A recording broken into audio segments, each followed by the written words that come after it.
નમસ્કાર મિત્રો, ફરી એકવાર સ્વાગત છે આપ સૌનું અમારી યુટ્યુબ ચેનલ પર। ભગવાન શિવ વિશે એવું કહેવામાં આવે છે કે તેઓ ત્રિલોકના આરંભ અને અંતના દેવતા છે, જેમના સામે દુનિયાની બધી જ શક્તિઓ નિષ્ફળ સાબિત થાય છે। પરંતુ મિત્રો, તમને ખબર છે કે ભગવાન શિવનો જન્મ કેવી રીતે થયો હતો? તેમની માતા કોણ હતા, તેમના પિતા કોણ હતા અને ભગવાન શિવને પોતાની શિક્ષા ક્યાંથી મેળવી હતી અને તેમણે આપી હતી? જો તમે આ બધું નથી જાણતા તો ચિંતા બિલકુલ પણ ના કરો। આજે આ વિડીયોના માધ્યમથી આપણે આ તમામ પ્રશ્નોના જવાબ જાણવા માટે જઈ રહ્યા છીએ, તેથી કૃપા કરીને વિડીયોને અંત સુધી અવશ્યપણે જુઓ। જો આપ ચેનલ પર નવા આવ્યા હોય તો ચેનલને સબસ્ક્રાઈબ અવશ્યપણે કરો અને આજના આ વિડીયોને લાઈક કરવાનું અને શેર કરવાનું અને કમેન્ટ બોક્સમાં હર હર મહાદેવ ધન્યવાદ। તો ચાલો આજના વિડીયોની શરૂઆત કરીએ। ભગવાન શિવના જન્મ સાથે સંકળાયેલી પહેલી કથા, જે શિવ પુરાણમાં વર્ણવવામાં આવી છે। શિવ પુરાણ સ્વયંભૂ ભગવાન શિવને માતા માનવામાં આવે છે। તેનો અર્થ એ છે કે ભગવાન શિવનો જન્મ પોતેથી જ થયો હતો, એટલે કે ભગવાન શિવની કોઈ માતા કે પિતા હતું જ નહીં। આથી તેઓ પંચતત્વોથી પણ પર છે અને આ કારણ છે કે ભગવાન શિવને કોઈ પણ મૃત્યુનો ભય નથી અને તેમની ક્યારે મૃત્યુ થતી નથી। હવે ચાલો જાણીએ ભગવાન શિવના જન્મ વિશેની બીજી કથા છે। મિત્રો, વિષ્ણુ પુરાણમાં વર્ણવાય છે। વિષ્ણુ પુરાણ પ્રમાણે ભગવાન વિષ્ણુનાથી નીકળેલા તે ભગવાન શિવની ઉત્પત્તિ થઈ હતી। તેવી જ રીતે તેમના નાભીમાં નીકળેલા તેજથી કમળ પર બિરાજમાન ભગવાન શિવનો જન્મ થયો હતો। પરંતુ બીજી તરફ ભગવાન વિષ્ણુના જન્મ વિશેષ પ્રમાણમાં લખ્યું છે કે એક વખત ભગવાન શ્રી શિવ ઘૂંટણ મળી રહ્યા હતા, ત્યારે તેમના ઘૂંટણમાંથી નીકળેલા મેલમાંથી જ ભગવાન શ્રી હરિ વિષ્ણુનો જન્મ થયો હતો। જોકે આ રીતે જુદા જુદા ગ્રહો જુદી જુદી તમામ પ્રકારની વાતો કરે છે, અલગ અલગ સાબિત થાય છે। આ કથાઓ સિવાય પણ ભગવાન શિવના જન્મ વિશેની એક વધુ લોકપ્રિય કથા છે। કદાચ તમે તમારા મોટા વડીલો પાસેથી સાંભળી હશે, પરંતુ જો તમે નહીં સાંભળી હોય તો ચાલો આજે આપણે એ વાત જાણીએ। ચાલો મિત્રો, એ કથાની શરૂઆત કરીએ। એક વખતની વાત છે, જ્યારે ભગવાન મિત્રો અને બ્રહ્મા વચ્ચે એ બાબતે ચર્ચા થઈ રહી હતી। જ્યારે બંને દેવતાઓ રહ્યા હતા, ત્યારે એ સમયે આકાશમાંથી એક દિવ્ય થયું હતું। તે સમયે મહાદેવ એટલે કે ભગવાન સાચા સ્વરૂપે બંને દેવતા વચ્ચે પ્રગટ થયા। પરંતુ દોસ્તો, ભગવાન બ્રહ્મા અને ભગવાન વિષ્ણુ એ રહસ્યને સમજવામાં અચાનક એક અવાજ આવ્યો, જેમણે કહ્યું, રૂપ ધારણ કર્યું અને શૃંગો ઉપરનો છોડ શોધવાનું શરૂ કર્યું અને તળિયાની શોધ કરવા લાગેલા। આમાં સમય સુધી શોધવા છતાં બંને દેવતાઓને એનો શરૂઆત કે અંત મળ્યો જ નહીં અને છેલ્લે બંને જ નિરાશ થઈને પાછા આવી ગયા। પછી સ્વરૂપે અવતારિત થયા અને ત્યારે મહાદેવ સર્વશ્રેષ્ઠ અને સર્વશક્તિ માણસે દુનિયામાં તેમનાથી મોટી કોઈ શક્તિ નથી। શિવ પુરાણમાં વર્ણવેલ અંતસ્તંભ એ વાતનો સંકેત આપે છે કે ભગવાન ન તો કોઈ આરંભ છે કે ન તો અંત છે। આ જ કારણ છે કે ભગવાન શિવને સ્વયંભૂ કહેવામાં આવે છે।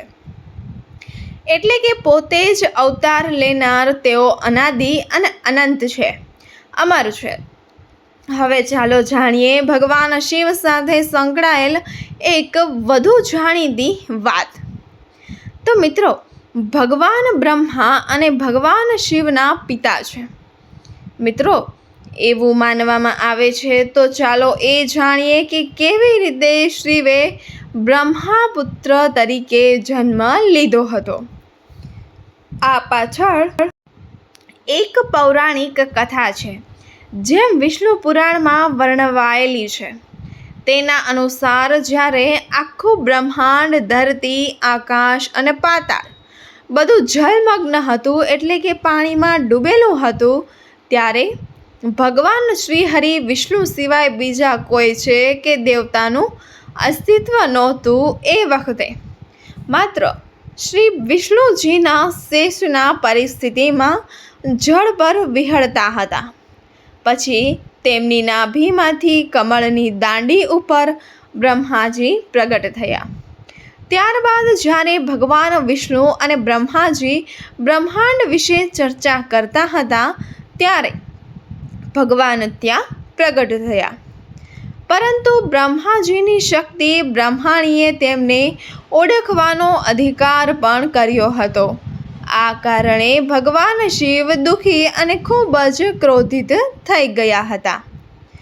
ત્યારે ભગવાન વિષ્ણુને બ્રહ્માજીને દ્રષ્ટિ આપી અને તેમને ભગવાન શિવને યાદ કરાવી અને ત્યારબાદ બ્રહ્માજીએ પોતાની ભૂલની જાગૃતિ થઈ અને તેમણે ભગવાન શિવની ક્ષમા માંગી તથા તેમના પુત્ર રૂપે અવતાર લેવા માટે આશીર્વાદમાં ગયો. ત્યારે ભગવાન તેમની પ્રાર્થના સ્વીકારી અને આશીર્વાદ આપી દીધો.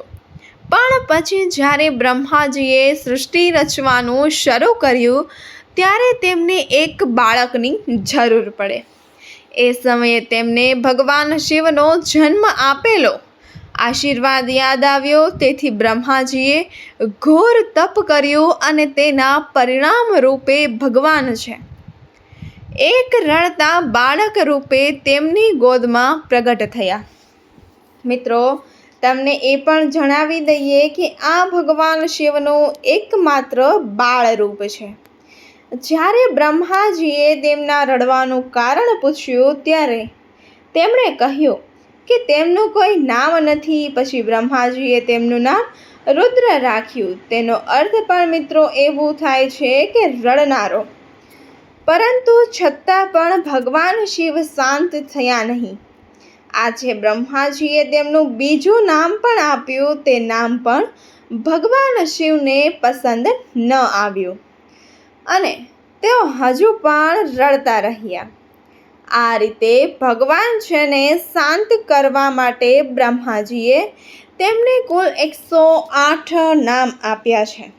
રુદ્ર, સર્વભાવ, ઉગ્ર, ભીમ, પશુપતિનાથ અને મહાદેવ વગેરે શિવપુરાણ અનુસાર ભગવાન શિવના નામો પૃથ્વી પર લખાયા હતા.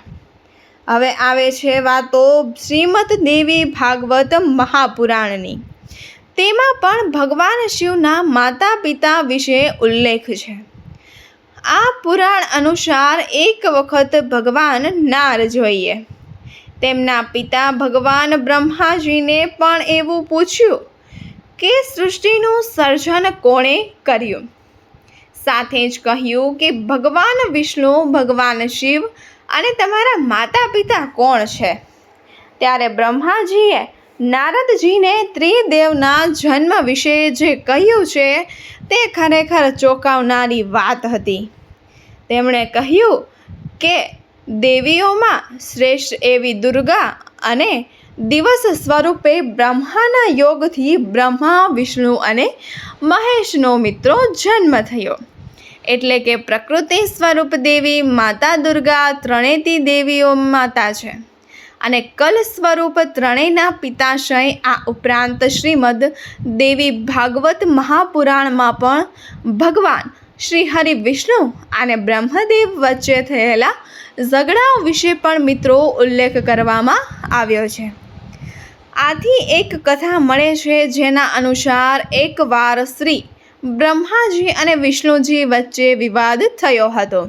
બંને વચ્ચે તર્ક શરૂ થયો ત્યારે ભગવાન બ્રહ્માએ કહ્યું કે આ સૃષ્ટિ મેં બનાવી છે અને હું જ પ્રજાપતિ છું.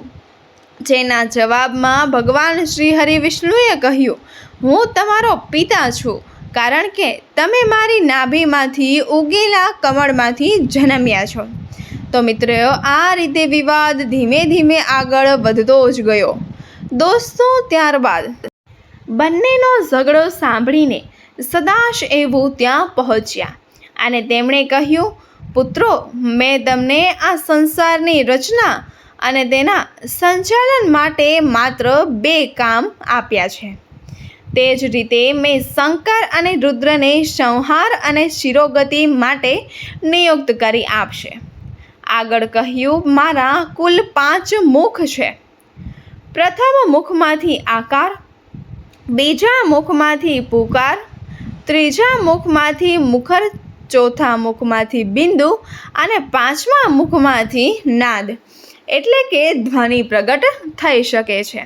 આ બધાને જોડવામાં આવે તો મિત્રો એક જ શબ્દ બને છે. આ છે ભગવાન શિવના મૂળ મંત્ર તરીકે ઓળખાય છે. આ વાત સાંભળીને પછી ભગવાન બ્રહ્મા અને વિષ્ણુ બંને જ સમજી ગયા કે સંસારમાં ભગવાન શિવથી મહાન અને શક્તિશાળી તો મિત્રો કોઈ જ નથી. બંને તેમને નમસ્કાર કર્યા અને ત્યાંથી આગળ ચાલી નીકળ્યા. ચાલો દોસ્તો, હવે જ્યારે તમે ભગવાન શિવ ભગવાન વિશે આટલું બધું જાણી જ ગયા છો, તો શું તમને ખબર છે કે ભગવાન શિવે કોની પાસેથી શિક્ષા લીધી હતી અને તેમના ગુરુકુળ તેમના ક્યાં હતા? અમે માન્ય છીએ કે કદાચ આનો જવાબ બહુ ઓછા લોકોને ખબર હશે, પરંતુ જેમણે આ વાતની ખબર નથી તેઓ માટે જણાવી દઈએ. અને ભગવાન શિવ આ સંસારના પ્રથમ ગુરુ પણ મિત્રો માનવામાં આવે છે, જેમને ગુરુ શિષ્ય પરંપરાની શરૂઆત કરી હતી. હવે જો પ્રશ્ન આવે છે કે ભગવાન શિવના ગુરુ કોણ હતા, તો મિત્રો હિન્દુ ધર્મના ગ્રંથોમાં કહેવાયું છે કે શ્રી હરિ બ્રહ્માજી અને શ્રી વિષ્ણુજી અને શિવજી બંને આ જગતના પ્રથમ ગુરુ છે, જેમણે ગુરુ શિષ્યના પવિત્ર સંબંધની સ્થાપના કરી છે. બ્રહ્માજીએ પોતાના માણસ પુત્રોને શિક્ષા આપી હતી. ત્યાં ભગવાન શિવે પોતાનું જ્ઞાન માત્ર 60 શિષ્યોને આપ્યું હતું અને તેઓના શિષ્યો જે હતા તેમણે આજે પણ સપ્તઋષિ તરીકે ઓળખવામાં પણ મિત્રો આવે છે. તો દોસ્તો, આ હતી ભગવાન શિવના જન્મ અને તેમના ગુરુત્વ સાથે જોડાયેલી કેટલીક મહત્વ અને વિશેષ માહિતી. મિત્રો, તમને આ વિડીયો કેવો લાગ્યો અમને જલ્દીથી જણાવજો. જો તમને અમારો આજનો આ વિડીયો પસંદ આવ્યો હોય તો બધાને લાઈક કરી, શેર કરી અને સબસ્ક્રાઈબ અવશ્ય કરી દેજો, જેથી કરીને આપ સૌના પરિવાર પર છેલ્લે સુધી શ્રી મહાદેવની કૃપા બની રહે. વિડીયોને અંત સુધી જોવા બદલ આપ સૌનો ખૂબ ખૂબ આભાર. હર હર મહાદેવ.